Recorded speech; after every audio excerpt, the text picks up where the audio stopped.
ان کے لیے پھر اسی پر قائم رہنا ایک طرح سے ایمانی اور فکری دیانتداری کا تقاضا بن جاتا ہے۔ مواد میں کوپرنکس کی مثال بھی دی ہے۔ اچھا، وہ کیسے؟ کہ جب اس نے کہا زمین سورج کے گرد گھومتی ہے تو اس نے صدیوں پرانے بطلیمی سی نظام کو چیلنج کیا، اسے رد کر دیا۔ کبھی کبھی ایک نیا سچ پرانے سچ کو ہٹا دیتا ہے۔ دلچسپ نقطہ ہے۔ چلیں، یہ تو ہوئی استثنائیت کی بات۔ اب آتے ہیں دوسرے فریم ورک پر، شمولیت، انکلوسیوزم۔ یہ کیسے مختلف ہے؟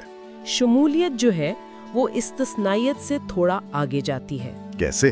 وہ یہ تو مانتی ہے کہ ہاں ایک مذہب ہے جو سچائی کا کامل ترین اظہار ہے، ٹھیک، لیکن وہ دوسرے مذاہب کو مکمل طور پہ رد نہیں کرتی۔ وہ کہتی ہے کہ خدا کی رحمت، اس کی سچائی، اس کی روشنی وہ دوسرے مذاہب میں بھی ہو سکتی ہے۔ اچھا، یعنی دوسروں میں بھی کچھ نہ کچھ سچائی ہے؟ جی بالکل، اور یہ کہ دوسرے مذاہب کے لوگ بھی اگر مخلص ہیں تو وہ اسی حتمی سچائی کے ذریعے نجات پا سکتے ہیں، چاہے وہ اسے نام سے نہ جانتے ہوں۔ یہ کیسے؟ اسے آپ ایک مرکز اور دائرے کی طرح سمجھیں۔ ایک مرکز ہے جہاں کامل روشنی ہے، لیکن اس کی کرنیں دائرے میں پھیلی ہوئی ہیں۔ اچھی مثال ہے۔ اس کے پیچھے دلیل یہ ہوتی ہے کہ ایک مہربان خدا وہ اربوں مخلص لوگوں کو صرف اس لیے کیسے چھوڑ دے گا کہ وہ کسی وجہ سے اس کامل پیغام تک نہیں پہنچ پائے۔ یہ بات تو سمجھ آتی ہے۔ تو یہ نظریہ دوسرے مذاہب کے تجربات کو کیسے دیکھتا ہے؟ یہ ان کے لیے زیادہ آپ کہہ لیں کھلے دل کا مظاہرہ کرتا ہے۔ اچھا، یہ ان کی نیکی، ان کی عبادت، ان کے روحانی تجربات کو حقیقی مانتا ہے۔ انہیں خدا کا کام سمجھتا ہے؟ جی، انہیں خدا کی طرف سے آئی ہوئی روشنی کا رد عمل سمجھتا ہے، ان کے معجزات کو بھی مستند مان سکتا ہے۔ لیکن کوئی لیکن بھی ہے۔ لیکن یہ کہ ان تجربات کی جو حتمی تشریح ہوگی وہ اسی مرکزی مذہب کے نظریے کے مطابق ہوگی، یعنی سچائی تسلیم کی مگر اسے کامل سچائی کے ماتحت رکھا۔ سمجھا۔ کیا اس نظریے کی بھی مثالیں ہیں تاریخ اور کتابوں میں؟ جی ہاں، کافی ہیں۔ 13ویں صدی میں تھامس ایکوائنس نے کہا کہ سقراط جیسے نیک لوگ فطری قانون پر عمل کر کے نیکی تک پہنچے۔ اچھا، مسیحت سے پہلے کے لوگ بھی؟ جی، ہندو مت میں بھگوت گیتا میں کرشن کہتے ہیں جس طرح بھی لوگ مجھ تک آئیں میں انہیں قبول کرتا ہوں۔ یہ بھی شمولیت کی طرف اشارہ ہے؟ بالکل۔ اور 20ویں صدی میں کیتھولک چرچ نے دوسری ویٹیکن کاؤنسل میں نوسٹرا ایٹاٹے دستاویز میں کہا کہ چرچ دوسرے مذاہب کی سچائی اور پاکیزگی کو رد نہیں کرتا۔ یہ تو بڑی تبدیلی تھی۔ جی، اور کارل رانر نے گمنام مسیحی کا نظریہ پیش کیا۔ گمنام مسیحی؟ یہ کیا تھا؟ مواد اس پر کچھ کہتا ہے؟ رانر کا خیال تھا کہ دوسرے مذاہب کے نیک لوگ جو اپنی سمجھ کے مطابق خدا کی پیروی کرتے ہیں وہ انجانے میں مسیح کے فضل سے ہی فائدہ اٹھا رہے ہیں۔ یہ تو متنازع ہوگا۔ جی، مواد بتاتا ہے کہ یہ متنازع رہا۔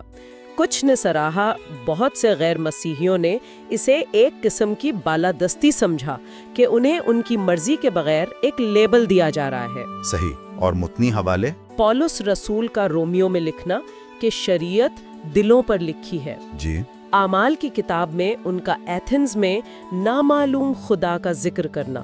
ہاں۔ قرآن کی سورہ البقرہ کی آیت 62 پر بھی بعض مفسرین یہی رائے رکھتے ہیں، اگرچہ اختلاف ہے۔ اچھا۔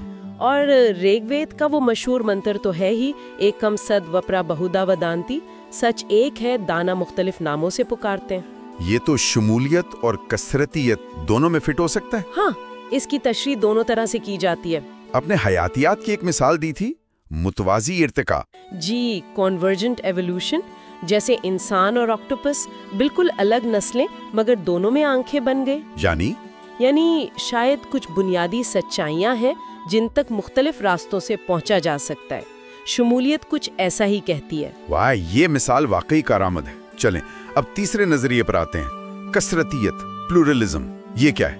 کثرتیت ان سب میں آپ کہہ لیں سب سے زیادہ وسیع النظری ہے۔ اچھا۔ یہ کہتی ہے کہ دنیا کے جو بڑے مذاہب ہیں وہ سب کے سب ایک ہی حتمی حقیقت تک پہنچنے کے جائز راستے ہیں۔ سب برابر؟ جی، برابر جائز، ثقافتی طور پر مختلف ہیں لیکن منزل ایک ہے۔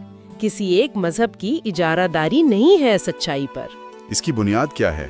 اس کی ایک بنیاد ہے علمی عاجزی، ایپسٹیمک ہیوملٹی۔ علمی عاجزی یعنی یعنی یہ ماننا کہ ہم انسان ہیں، ہمارا علم محدود ہے، ہم حتمی حقیقت کو پوری طرح نہیں سمجھ سکتے۔ تو پھر جو فرق نظر آتے ہیں وہ؟ تو جو ہمیں تضاد نظر آتے ہیں، کثرتیت کہتی ہے کہ وہ شاید اس لیے نہیں کہ ایک سچا ہے اور دوسرا جھوٹا، بلکہ اس لیے کہ سب ایک بہت بڑی حقیقت کے الگ الگ نامکمل پہلو دیکھ رہے ہیں۔ جیسے وہ ہاتھی اور نابینا افراد والی کہانی؟ بالکل، وہی سب سے مشہور مثال ہے۔ ہر کوئی ایک حصہ چھو کر پورے ہاتھی کا نقشہ کھینچ رہا ہے۔ صحیح۔ جان ہک کا نام لیا تھا آپ نے؟ جی، جان ہک اس کے بڑے حامی تھے۔ انہوں نے کہا کہ ہمیں کوپرنیکی انقلاب لانا ہے سوچ میں، یعنی اپنے مذہب کو مرکز سمجھنے کے بجائے خدا یا حقیقت کو مرکز میں رکھیں اور تمام مذاہب اس کے گرد گھومنے والے سیارے ہیں۔ یہ تو بڑا ریڈیکل خیال ہے۔ تو پھر یہ نظریہ صوفی کے وجد، بدھ مت کے نروان، ان سب کو کیسے دیکھتا ہے؟ یہ ان سب کو مکمل طور پر مستند اور جائز مانتا ہے۔ سب کو؟ جی، یہ سمجھتا ہے کہ یہ سب ایک ہی حتمی حقیقت سے حقیقی ملاقاتیں ہیں، بس زبانیں الگ ہیں، ثقافتیں الگ ہیں، مقدس کی مختلف بولیاں سمجھ لیں۔ اچھا، اس کی بھی کوئی تاریخی یا متنی مثالیں ہیں؟ جی ہاں، تاریخ میں دیکھیں تو 1893 کی شکاگو کی عالمی مذاہب کی پارلیمنٹ ایک اہم قدم تھا۔ ہاں، وہ تو سنگ میل تھا۔ مسلم اسپین کا کانویوینسیا کا دور، جہاں مسلمان، یہودی، عیسائی علماء ساتھ کام کرتے تھے۔ ابن رشد، موسیٰ بن میمون۔ جی، وہ تو سنہری دور تھا۔ آج کل کے بین المذہب مکالمے بھی اسی کی کڑی ہیں۔ اور کتابوں میں؟ بائبل میں نیک سامری کی کہانی ہے، جو مذہبی طور پر باہر کا تھا مگر اخلاقی طور پر بہتر نکلا۔ صحیح۔ قرآن کی سورہ المائدہ کی آیت 48، جس میں ہے کہ اللہ نے ہر قوم کے لیے الگ شریعت اور راستہ بنایا، اور چاہتا تو سب کو ایک امت بنا دیتا۔ بس نیکیوں میں ایک دوسرے سے آگے بڑھو۔ جی، یہ اشارہ ہے کہ شاید یہ تنوع خدا کی طرف سے ہی ہے۔ اور مشرق میں؟ اپنی شدوں میں برہمن کو نیتی نیتی کہا گیا ہے، نہ یہ نہ وہ، یعنی وہ ہر تعریف سے باہر ہے۔ بدھ مت کا ہارٹ سترا کہتا ہے روپ خالی پن ہے، خالی پن ہی روپ ہے۔ یہ بھی مطلق دعووں کو چیلنج کرتا ہے۔ رومی کا شعر بھی ہے؟ جی، رومی کا مشہور شعر چراغ مختلف ہے لیکن روشنی ایک ہے، اور رگ وید کا وہی منترا سچ ایک ہے۔ تو اس کی جڑیں بھی بہت گہری ہیں۔ یہ نظریہ آج کل کی دنیا میں جہاں اتنے مختلف لوگ ساتھ رہ رہے ہیں کافی پرکشش لگتا ہے۔ بالکل، یہ تناؤ کم کرتا ہے، تنوع کو مثبت انداز میں دیکھتا ہے۔ اور جو لوگ مذہب کو نہیں مانتے ان کے لیے بھی یہ ایک روشن خیال عملیت پسندی ہو سکتی ہے، یعنی امن سے ساتھ رہنا ہے تو برداشت ہی بہتر ہے۔ بدھ مت کی عملیت کا بھی ذکر تھا؟ جی، کہ اگر کوئی راستہ دکھ کم کرتا ہے تو وہ مفید ہے، چاہے اس کی بنیاد کچھ بھی ہو۔ ٹھیک ہے، تو ہم نے یہ تینوں فریم ورک دیکھ لیے، استثنائیت، شمولیت اور کثرتیت، اور جیسا آپ نے کہا یہ بس سمجھنے کے اوزار ہیں۔ جی، کوئی سخت خانے نہیں ہے۔ تاریخ بھی یہی بتاتی ہے کہ سخت استثنائیت سے اکثر جھگڑے ہوئے، جبکہ دوسرے رویوں سے کبھی کبھی پل بھی بنے ہیں۔ وہ آسیسی کی دعا کی مثال آپ نے دی۔ جی، 1986 کی۔